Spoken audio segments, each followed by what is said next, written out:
चल चल का दीप बुझा अब।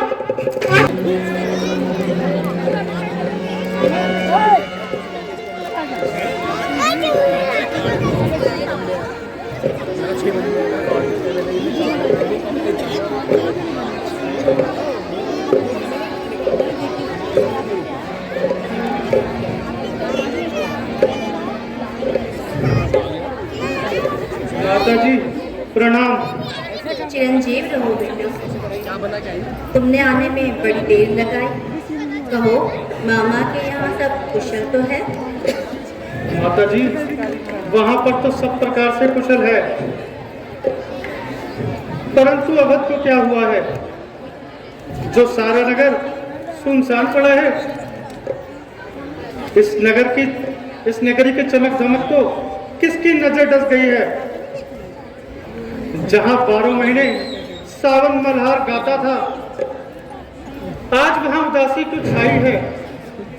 बेटा, पहले कुछ विश्राम कर लो, थोड़ा जलपान कर लो, फिर तुम्हें सब कुछ समझ में आ जाएगा।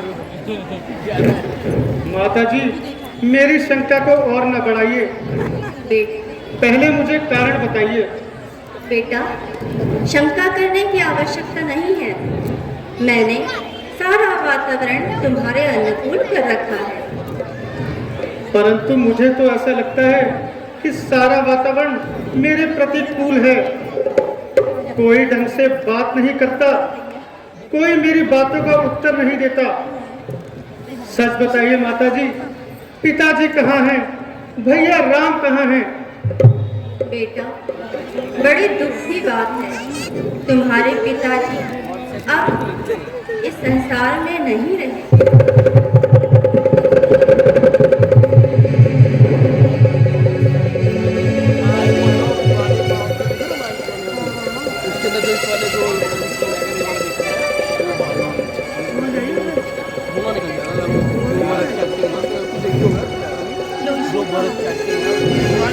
क्या कहा? पिताजी का स्वर्गवास हो गया? हाँ बेटा।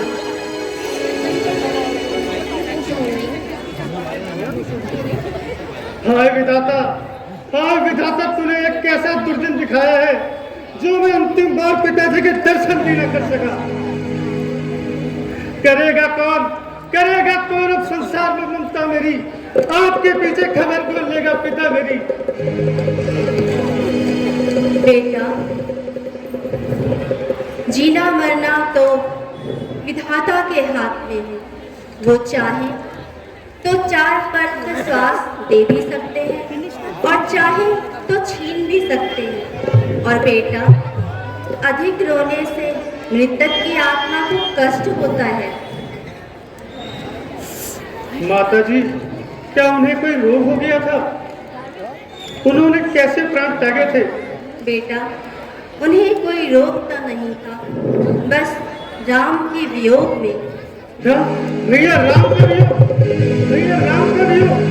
हाँ बेटा, राम के वियोग में।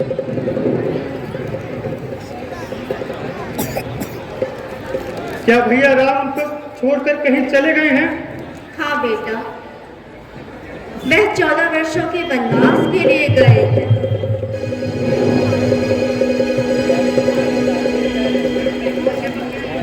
क्या वह अपनी इच्छा से बन गए हैं? क्या किसी के आदेश से? बेटा, एक बार मैंने तुम्हारे पिताजी से 2 वरदान प्राप्त किए थे। उसमें एक वरदान में मैंने तुम्हारा राज तिलक और दूसरे वरदान में राम को 14 वर्ष का वनवास। हाय हाय सर्वनाश, सर्वनाश। क्या वह अकेले ही बन गए हैं? नहीं बेटा, सीता और लखन भी साथ में गए हैं। बेटा, अब तुम महाराज के गम को भूलकर राज तिलक की तैयारी करो। मोह माया में अंधी ममता राजपाट के तराजू में सदा इंसाफ तुला है। तुम्हारा नाश हो। तुमने अपनी पराई की मोहब्बत को तोला है। तुमने स्कूल का कुछ बाकी नहीं छोड़ा है। तुमने अपने दामन से ममता का एहसास पोष डाला है। भैया राम जो अपनी करुणा से दूसरों के अंधेरे दूर करते हैं, आज तुमने उन्हें अंधेरों में डाला है। तुम्हारे पापों की बदनुमा धब्बे अब कभी नहीं धुल पाएंगे।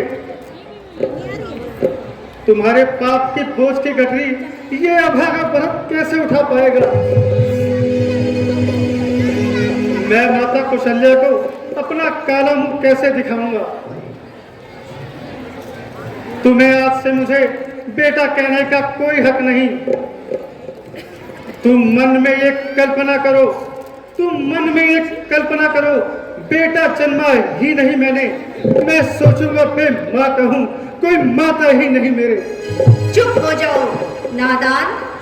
मैंने अपनी अच्छाई और भलाई, तुमने उसका ये सिला दिया है मुझे। इस अन्याय को भलाई कहती हो, इस पाप को अच्छाई कहती हो, बिरहा का पत्थर मेरे सीने भलाई जतलाती हो। तुम्हें किसने कहा था जड़ को काटकर पत्तों को पानी देने से पेड़ बढ़ता है। मैंने तो तुम्हारी भलाई के लिए वरदान मांगे थे। तूने भरत की मौत मांग ली होती ताकि मैं सदा के लिए सुख की नींद सो गया होता।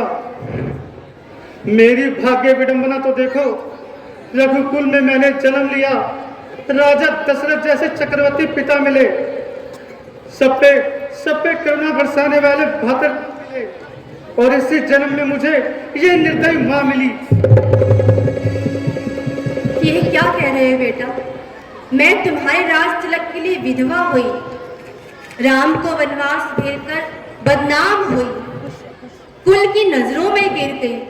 अब क्या मेरी इस चेष्टा का कोई बदला नहीं मिलेगा? क्या मंथरा की परिश्रम का कोई फल नहीं पाएगी? दफा हो जा कुकड़ी, तू कहां से आई है? दूर हो जा मेरी नजरों से। अब इस राजमहल में तेरे लिए कोई जगह नहीं। छोटे राजकुमार, क्यों इतना खफा होते हो? आंवला कड़वा होता है, परंतु जब पेट में उतर जाता है तो मुंह में मीठा स्वाद छोड़ जाता है। मीठे स्वाद की सगी, तूने मीठा खाकर हमेशा कड़वा ही उगला है। तेरी हर बात में कड़वापन झलकता है। तूने ही नफरत के बीज बोए हैं। तू दफा हो जा, कहीं तेरी हत्या मेरे हाथों ना हो जाए। भरत बेटा, ये तो अभी बच्चा है, अक्ल का कच्चा है, मेरी राजनीति को समझ नहीं पाएगा। मैंने जो कुछ भी किया है तुम्हारी भलाई के लिए ही किया है। तुझे हमारी भलाई की सूझी है कुबड़ी? हृदय जली अब हमें जलाने आई है। रघुकुल का जलता दीप बुझा, अब आटा बढ़ गया नहीं।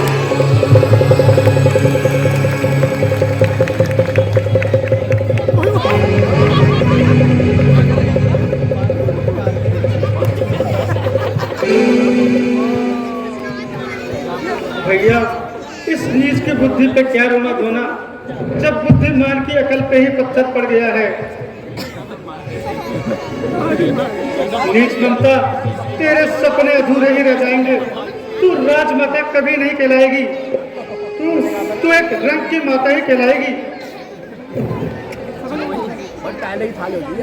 भरत, ऐ मेरे हृदय प्राण, आस्था राम तन का है तो तू जीवन का सहारा है।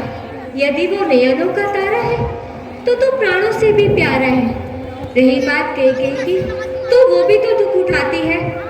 होनी जब सर पे आती है तो मति भ्रष्ट हो ही जाती है। घटना जो घटी बहन द्वारा, वो तो एक बहाना था।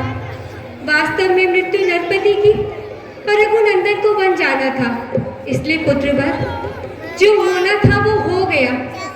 अब रोने से महाराज की आत्मा को कष्ट ही पहुंचेगा। भरत, अब तुम राज्य संभालने की तैयारी करो। राजमाता, ये आप क्या कहती हैं? भैया राम, लक्ष्मण, माता सीता वनों में धरती पर सोएं और भरत महलों में रहकर राज करे। वह तो कांटों पर चले, तपती धूप में चले, जाड़ों में घास फूस पर विश्राम करें, और भरत अवध में तख्त ताज पर विश्राम करे। नहीं माता, ऐसा नहीं होगा। इस कलंकनी माँ की कामना कभी पूरी नहीं होने दूंगा। मेरी गद्दी पर बैठने से पिताश्री की आत्मा को सदा मुझे सताती रहेगी।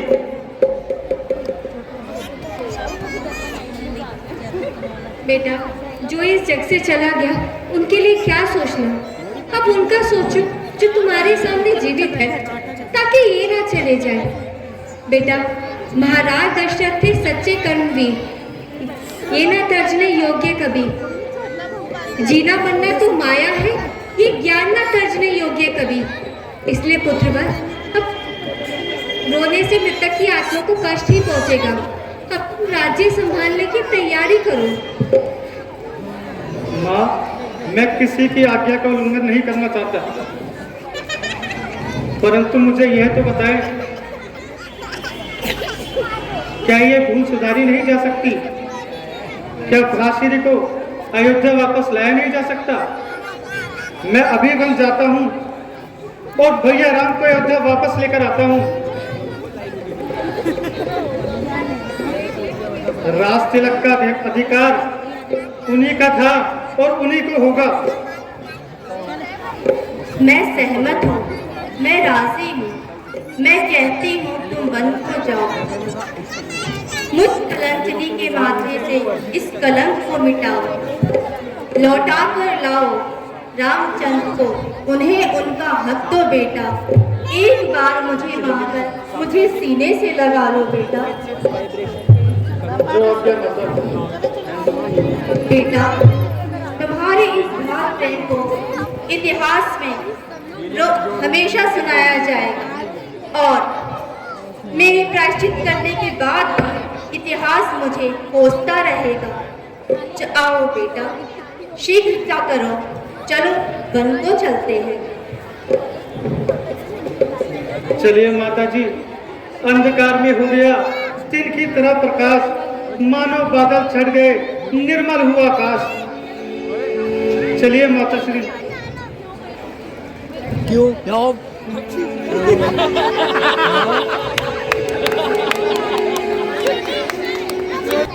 हम दोनों बने थे गाइस। सबसे आगे नाच रहा था, जो सबसे आगे आया। हाँ, मुझे तो पता भी नहीं है, ये बच्चे बचा रहे हैं। कौन सा राक्षस होता? दोनों राक्षस किए थे और अभी केवल कर रहे थे। चलो ठीक है, मैं तो सारी डालती हूँ वीडियो जो भी आती है ना।